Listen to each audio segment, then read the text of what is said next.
You cannot do it on your part alone. It takes both parts. I heard that and I felt it somewhere specific.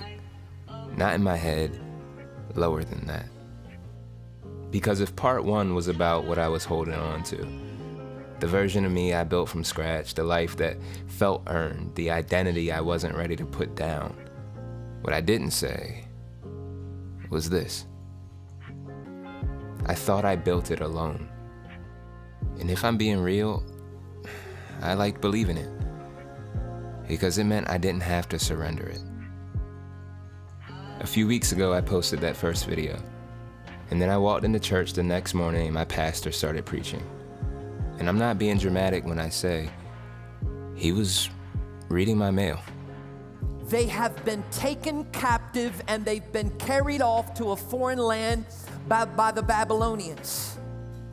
They are in unfamiliar territory, in this unfamiliar land. I mean, think about it. Pulled from their culture, pulled from their context, pulled from their way of life, pulled from their way of worship. It is all gone now. They are in exile. They're in isolation. They are by themselves in this foreign land, carried off, carried away, in captivity. I mean, this is not just being a little uncomfortable, ladies and gentlemen. We are talking about a disconnection.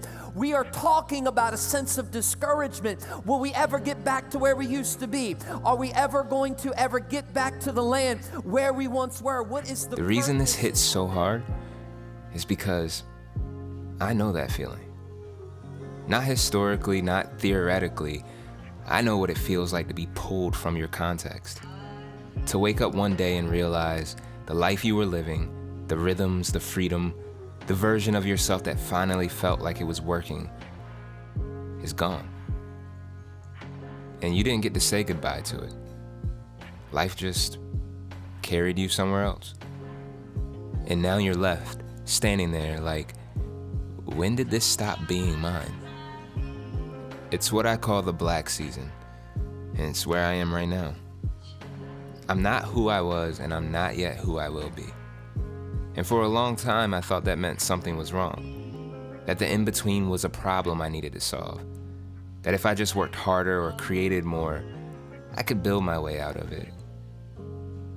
But here's what I was missing, and this is the part I didn't want to hear. When 70 years have been completed for Babylon, I will come to you and fulfill my gracious promises to bring you back to this place.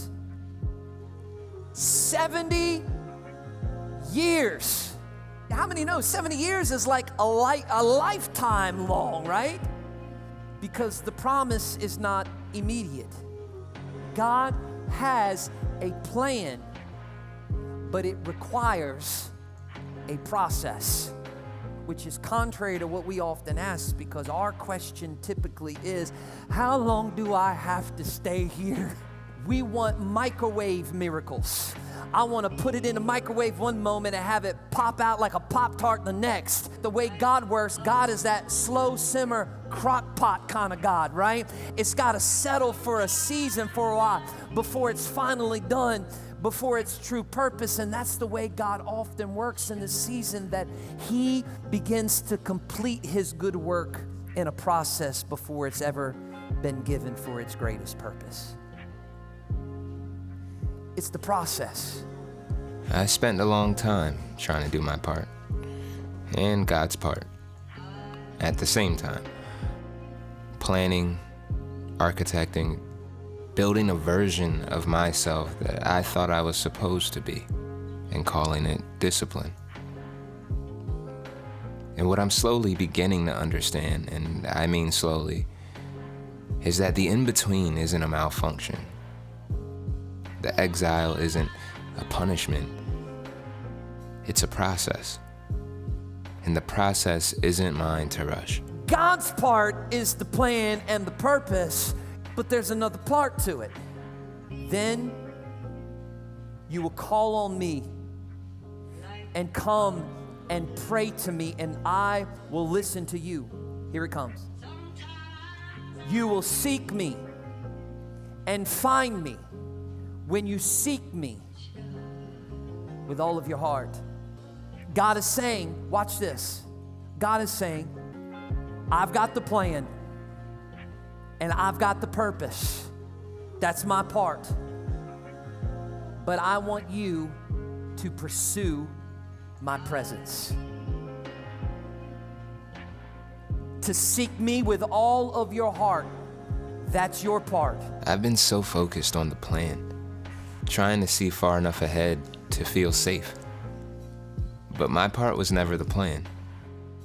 My part is the pursuit. And I don't think I've ever actually done that before.